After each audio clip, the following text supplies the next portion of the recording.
देखिए, जिला विधिक सेवा प्राधिकरण का जो मुख्य कार्य है,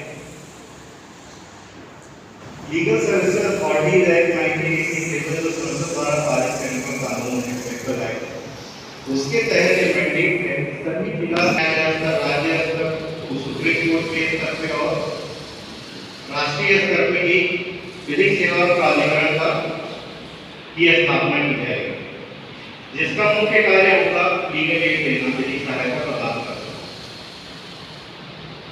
क्योंकि न्याय की संकल्पना इस संदर्भ में की गई है कि न्याय सभी के लिए और न्याय सभी के लिए होना चाहिए, क्योंकि अगर किसी व्यक्ति के पास संसाधन उपलब्ध नहीं है तो उसकी अज्ञानता है, वो उसके साथ अन्याय होने का कारण नहीं बनता है।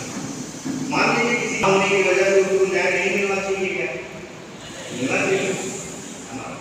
और न्याय तभी मिलेगा जब उसका प्रॉपर रिप्रेजेंटेशन कोर्ट में होगा। अगर मान लीजिए किसी को पुलिस उठा के ले जाती है, पकड़ के ले जाती है, अरेस्ट करती है, तो क्या वो इंसान दोषी हो जाता है? क्या वो इंसान दोषी हो जाता है? दोषी कब होता है? कब होता है? जब वो न्यायालय में उसका दोष साबित होता है तब। हमारे इंडियन लीगल सिस्टम में जो प्रिंसिपल काम करता है वो ये है कि इनोसेंट अंटिल प्रूवन गिल्टी।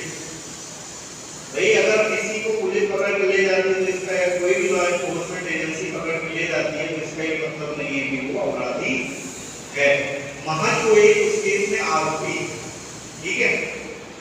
अब अगर मान लीजिए उसके पास लीगल रिप्रेजेंटेशन के लिए, वकील करने के लिए पैसे नहीं है, तो वो क्या करेगा? क्या करेगा? खुद लड़ेगा अपना केस, है ना? और क्या करेगा? तो क्या वो खुद बेहतर से लड़ पाएगा उसने बेहतर जितना वकील लड़ सकता था? नहीं, उतनी जानकारी कानून की नहीं है। इसलिए क्या होगा कि अगर वो अपनी बात को पूरे कानून के तरीके से अगर कोर्ट में नहीं रखता है, तो कई बार उसके साथ न्याय होना संभव नहीं है। इसलिए उसको वकील की आवश्यकता है।